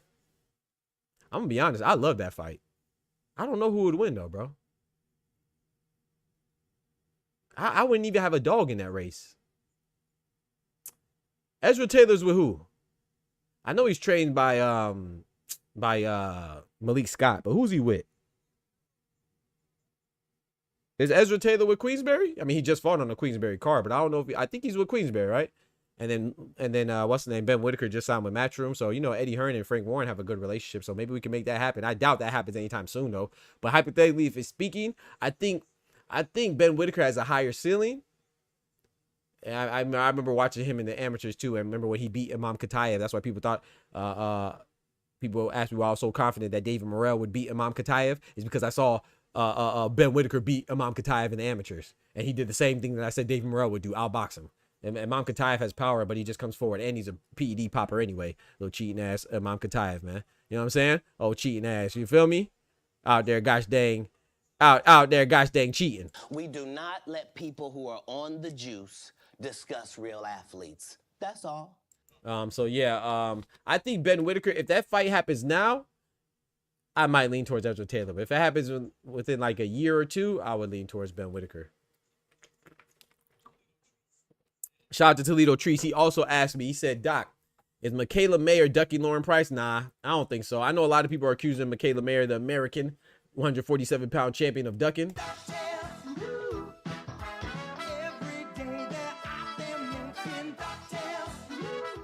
I'm gonna say this, man. And Lauren, to be fair, I believe Lauren Price and her camp has come out and denied that Michaela Mayer is ducking him. Michaela Mayer reached out to fight Lauren Price after the Sandy Ryan and stuff. They actually tried to fight. You know, Lauren Price is a beast too, but Lauren Price, I believe don't quote me, Treese. I want to say, I know she injured herself, but I don't remember if it was a hand injury or a shoulder injury or some type of injury where she wasn't ready. You know what I'm saying? I don't know if it was a major injury that required any type of invasive surgery or nothing like that. But I remember she was hurt after her last fight to the point where she wouldn't be ready. I don't know if it was a sprain or something serious. So, Michaela Mayer, I don't think she's ducking Lauren Price. Do I think that she was excited to fight Lauren Price? I don't know. But I think Michaela Mayer is about that life. I know she wanted to get back with Alicia Baumgartner. She even said she's open to fighting Clarissa Shields. I have no reason to think that Michaela Mayer is avoiding anybody, especially not a Lauren Price or any other girl her size. You know, she wanted to get it back with Natasha Jonas. I thought that was one of the worst robberies in 2024. Or was that 2023? I think it was 2024, like in January, right? I think that was one of the biggest robberies that year. Natasha Jonas did not beat Michaela Mayer. You know what I'm saying? That was terrible, but people aren't going to talk about it because it's women's boxing. People don't pay attention that much. But to answer your question, I don't think she's ducking. I mean, she's moving up to fight Mary Spencer, a WBA 154-pound champion. I don't think you duck somebody by moving up and fighting another champion. You know what I'm saying? That's just me personally. So I'm not saying it can't happen. I'm not saying it's impossible for that to happen, but I think it's kind of unreasonable and impractical. Like if you're ducking somebody, you're not moving up to fight another champion. You know what I'm saying? So no, I don't think she's ducking her to fight Mary Spencer. I just think that she didn't want to sit down and wait. Yeah, in my personal opinion, man. That's my personal opinion, though. Shout out to my brother 2-4 in the building, man, with the GTD chains. What up, folks? Yes, sir. Them GTD chains, man. Where you at? Where you at? Where you at? And I shouted you out in the last video, 2-4. And irony, I shouted you out in one of the like 2 videos ago. I shouted you out one of the videos. Auntie Grandma is ducking. He said, Oscar Perez says Auntie Grandma is ducking. Auntie Grandma. Auntie Sko, Auntie Ho. Toledo Tree says Kid Austin is a duck. I'm not mad at anybody thinking that Kid Austin is a duck. I'm not here to defend him, but I will say this. I just find it odd that the same people that said that Kid Austin versus Jojo Diaz is a terrible fight, they said it's trash. You know what I'm saying? They said that fight is garbage. Kid Austin is cherry picking him. Schofield versus Diaz is trash. Know your fucking place, trash. I just find it funny that a lot of the same people that were saying that fight is a cherry pick or an easy fight for Kid Austin, now that Kid Austin's injured, they're saying he's ducking him. So he went from having a cherry pick to ducking, like he's ducking the easy fight. It just doesn't make sense. Now, I'm not going to defend him on the fraudulent stuff because he looked bad, right? When he clearly ducked Shakur. He looked bad, woofing, you know what I'm saying? Woofing, doing all that pump faking and in regards to fighting Shakur, that was terrible. So I'm not going to defend him, but I just think it's kind of funny, you know what I'm saying, that why would he duck an easy fight? You were just complaining about how bad the fight was, and now the fight's off. Now we're mad at that too. It's like, bro, people just be talking, man. Birdman says Toledo, Ohio. Hey, shout out to Birdman. You know what I'm talking about? Hey, did you watch the gosh dang Cash Money versus No Limit versus? I ain't watching, man. I saw little clips though. I saw Birdman going off on Turk. I heard Cash Money. I heard Cash Money didn't win though, man. That's crazy. I know a lot of people thought Cash Money was gonna win, but I listened to No Limit and CMB, man. So I was a Juve. They used to call me Juvie in high school. I had the Juvie and the Boosie fade. You feel me? Back in middle school and high school, man. They used to call me Boosie. They used to call me Juvie. But yeah, I rock with Cash Money, but I rock with No Limit too. Walking to the bus, listen to that on the Walkman. What y'all know about the Walkman and the Discman? So I didn't really have a horse in the race, but I heard that No Limit won though. Rest in peace, Soldier Slim. I pay for it. I pay for it. I pay for it. He said, didn't get a chance to watch it yet. Her Wayne. Yeah, Her Wayne didn't go, bruh. I was like, oh, man. Well, you know, Wayne, one of my favorite rappers. Wayne and T.I., my two favorite rappers right there. But, yeah, I heard he didn't go either, man. And like I said, I only saw some clips, and I didn't see him in there. So I'm sure if he was there, they would have showed some clips with him. But shout out to Oscar Perez. He said, are you live streaming the finals of the Grand Prix December 20? Oh, come on, man. You know how we do. You know how we do, Oscar. Good Lord willing, as long as God allow us to make it, you know we're going to be there for the finals. We watched all the other fights, the pre-lit or on the early rounds and all that stuff. So you know we're going to watch the finals. Yes, sir. Good Lord willing, man. I got Carlos Ultria, man. Out of Colombia, I got Carlos Ultria doing his thing. And some other fighters, I'm looking out for some fighters, but Carlos Ultria, he made the biggest impression on me. Carlos Ultria out of Colombia. I think he has a lot of promise. Not saying that other guys don't have promise as well, but I just think that he's he worked with something. Shout out to Birdman Jr. He says mine are Wayne and Luda for the 2000 hip hop era. Shout out to Luda, big Luda, you know. Ludacris, man. Hey, Ludacris got some hits too now. I wanna lick you from your head to your toes. Hey, Luda got some hits, man. Luda, I rock with Luda as well. But he was never one of my favorite. Like, to me, I rock with Luda. Don't get me wrong, he got like one or two good albums, but I feel like my issue with Luda is not the issue, but that's back when you used to buy albums and stuff like that. Like T.I., for me now, me personally, T.I.'s albums, trap music, I think that's one of the best albums ever, dog, of all time. Trap music, Urban Legend, King, Paper Trail, all that stuff. T.I. vs. T.I.P. I can listen from front to back. You know what I'm saying? Carter 1, Carter 2, I can listen front to back. Ludacris, for me, he didn't really have an album I could listen to from front to back. Like, he has some hit songs. You know what I'm saying? But his fillers were never too good for me, in my personal opinion. But he definitely be cooking, though. Shout out to Luda, bro. Luda was on top, man. Hey, you put Luda on a feature, oh, that song's gonna be fire. He was like the #1 featured artist for sure. Luda was like the #1 featured artist in the two. Like him. Hey, Birdman. It was Luda. Lil Wayne was hot too as a featured artist, but it was Luda and then T-Pain. You put Luda and T-Pain as a feature, oh, your song about to go #1. Luda and T-Pain were the cheat codes. You feel me? Word of mouth though. Word of mouth was fire. But like, what was that one with Saturday on it? Was that Chicken and Beer? I thought Chicken and Beer was overrated, bro. Word of mouth was good though. He had I did say besides 1 or 2 albums though. I did say 1 or 2 albums where he could listen to from front to back. I did like what was his first one, dog? The one he was kicking as a mixtape. That was good from front to back. I can't remember what it's called though right now. And then Word of Mouth. But then like Chicken and Beer, I didn't really care for Chicken and Beer. That was all right. It had a couple songs. Shout out to my brother Birdman though. Shout out to him. Lee Foster says it's looking like Chisora versus White. I know, bro. Don't ruin my day, man. Don't ruin my day, brother. Don't ruin my day, man. Saturday was Word of Mouth beginning. My fault. Shout out to Birdman then. What was the one with I gotta remember Chicken and Beer, bro. Chicken and Beer. Was that the one with Potion? I like Potion though. Was that the one with Potion? Southern Hospitality was good too. He said it's looking like Chisora versus White 3 is gonna be announced soon. Who you got? I mean, I don't even care about that fight, man. Like, I'm so sick of all these unnecessary trilogies, man. We had the Katie Taylor, Amanda Serrano trilogy. Like, we need the trilogies that we need. We need Amanda Serrano and not Amanda Serrano. We need Katie Taylor and Chantel Cameron. We need that trilogy. right? They're 1-1. We need Bivol and Beterbiev. We need that trilogy. They're 1-1. We don't need an AJ Usyk trilogy. We don't need a Fury Usyk trilogy. We don't need a Dubois Usyk trilogy. We don't need a White Chisora trilogy. White beat him twice. We did not need a Fury and Chisora trilogy. Like, I'm so sick of these unnecessary trilogies. Like Deontay Wilder and Tyson Fury, that trilogy made sense. You know, I don't want to. I'm tired of seeing the, like, if you have the same victor, you don't need to see it 3 times, bro. I'm sorry, bro. So I mean, right now I would lean towards Red Light District. I have to go book Red Light District. I remember that one. That was all right. Was that the one with Potion though? Which one had Potion on it? Was it Southern Hospitality had Potion?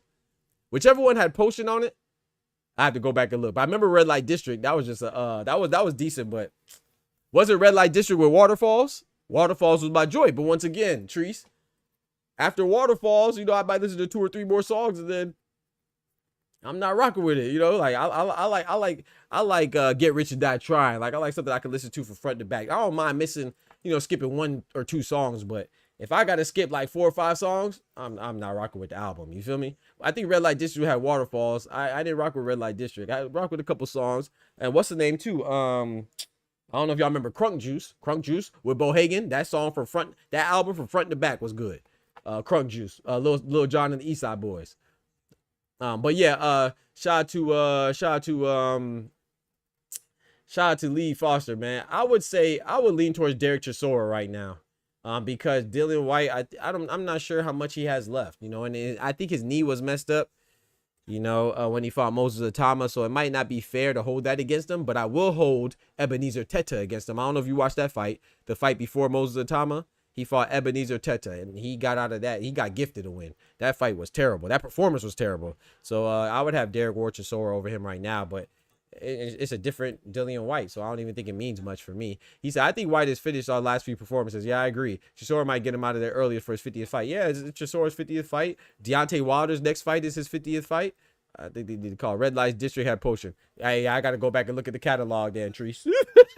I'd be confusing it, man. I just remember I listened to guys. I like 2 Ludacris albums. That's all I remember. I remember I didn't care for Chicken and Beer. I didn't care for Red Light District. I did like Word of Mouth. I did rock with Word of Mouth, and I remember I rocked with Southern Hospitality. The other ones I can't remember. Where does Golden Boy go from here, says Birdman. He says, I think maybe finding a direct opponent for David Stevens. Beck the Bully versus DFG2 should. I don't know, Birdman. You want to see that again? I don't know if Darius Fulgham. I don't want to be disrespectful, but I never really believed in Darius Fulgham. So I wasn't surprised that Beck the Bully beat him. It was a good fight, though. I wouldn't mind seeing it again, but I would lean towards Beck the Bully in the rematch. Run that back. Yeah, it was a good one. It was a good one, though. He said top 5 fight of the year. Yeah, that was a good fight, but I don't think he gets better for Darius. You think he gets better? I don't know if it gets better for him. But, hey, yeah, run it back. That's a good fight. Shout out to Tufo. He said, dang, when did Kid Austin pull out the fight? He pulled out, I heard about it this morning. I don't know when it happened. It could have happened yesterday. I heard about it today, though. He injured his wrist, I think. I think he sprained his wrist. So he up out of there, man. Like I said, I don't think he's ducking, though. I think he's legitimately injured, but I think he's a victim of his own, what he created, right? That's his reputation that he built. He was crying wolf. He cried wolf. He looked very fraudulent against Shakur Stevenson. He definitely ducked Shakur. He said the dude, his passport was sabotaged. His gosh dang tire was punctured. He said that Shakur Stevenson conjured up some cream. Shakur Stevenson conjured up and created some type of cream that they put on his face. Him and his masseuse. Hey, no Diddy. We gonna pause that. You can't have cream on your face. No Diddy. We gonna pause that. But yeah, yeah. So he looks bad, but I don't think he's ducking. I don't think he's ducking Jojo Diaz though. And so supporter said David Stevens versus Ishmael Barroso, bro.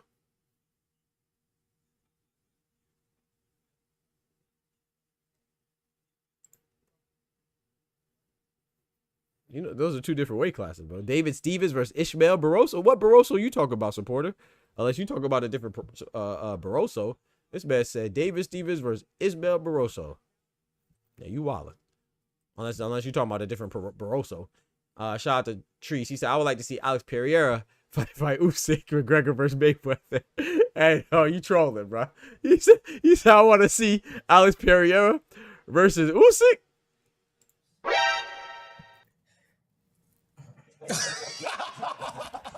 Next question. Hey, he trolling, chat. He trolling. Nah, but hey, I'm not mad at that though. But I will say this, Treese. Me, and man, for me and my liking, I don't really like those type of crossover fights, man. You know, to each his own. I don't like I don't like those crossovers. Like I didn't like Floyd versus McGregor.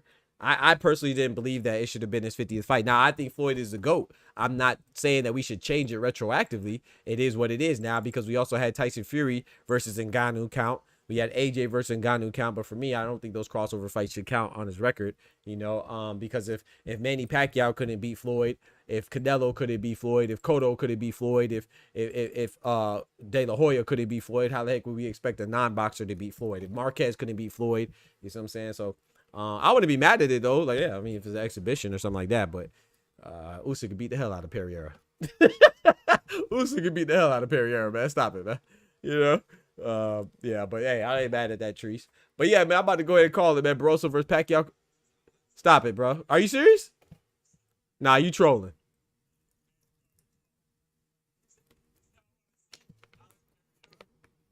Barroso versus Pacquiao. Winner fights Rolly, man. Rolly needs to fight my boy Shakram Giyashov, man. Shout out to my boy Rolly, though. But I still think Rolly versus Pacquiao is going to happen. I still think that's bound to happen. I don't think the WBA, I mean, it's WBA, right? President Gilberto Mendoza. They don't really stop anything. So the WBA, they allowed Jake and Tank to go down, right? Even though Lucas Body won the title eliminator. I'm not mad at it. I'm just saying this is how the WBA moves, right? They allowed Inoue to circumvent oh, you trolling, okay. They allowed Inoue to circumvent MJ Magdalia for 2 years and fight other people. The WBA also right now they called didn't they call Kubrat Pulev versus Moses Otama, and they allowed Kubrat Pulev to fight who's Kubrat Pulev fighting? I forgot who he's fighting. He's not fighting Otama though, and he's the WBA regular champion. Fabio Worley's the interim WBA heavyweight champion, and then Usyk's the full WBA. The WBA has so many belts, bro. It's ridiculous, bro. In the heavyweight division, they have Worley as the WBA interim champion. Obviously, he's the WBO interim champion as well, since he just beat Parker. They also have Kubrat Pulev as a regular champion, and then they also have Usyk as a full champion. So WBA and President Gilberto Mendoza, they full of crap. So I don't know who they're gonna make fight. I don't think they're gonna enforce Rolly to fight Shakram Giyashov, and I think that is BS. Because I like Rolly. You know, Rolly's my guy, but Shakram Giyashov, he deserved a title shot since the undefeated Lithuanian WBA former champion, the former undefeated Lithuanian champion, Amantas Stanionis. He deserved a title shot. He was the mandatory for him, and then he allowed that. He took step aside money or whatever deal they hashed out for the American Duran Butsinis IBF champion at the time to unify with the WBA Amantas Stanionis. You know what I'm saying? So that's how we got that unification for Duran Butsinis, and he acquired the Ring Magazine belt as well. But Shakram Giyashov was a mandatory for a while, so now that Rolly holds a belt, he needs a title shot, man. Shout out to my brother Rick Timms, man. Shout out to my guy, man. Appreciate you coming through, man. Big salute. But yeah, man, I'm about to go ahead and call it, man. I appreciate y'all rocking as always. Don't forget to smack that like button. I'm trying to make sure I keep like the shows like 2 hours or under, because just for replayability, for people to go back and watch it and stuff like that. And we are on Spotify now, so that's why I try to keep it a little bit keep the shows shorter, you know what I'm saying? But yeah, we gonna figure it out, man. We still going and growing. We deep in this thing, man. I think today is the 479th episode, man. And we steady churning, baby. We steady churning. I appreciate y'all rocking with me since day 1 or day 2 or day 472. You know what I'm saying? I appreciate y'all rocking, man. Shout out to all the members. And yeah, y'all be easy. Take care of yourselves. And remember, with God, we can do anything. Without God, we're nothing. The doctor's out. Peace. Don't forget to like the video, baby. From the hood to college, both worlds they had to meet. 6 degrees between us, so cold, we're about to freeze. But we're Florida boys, hot takes, we bring the heat. We're moving the culture, the engineers to the streets.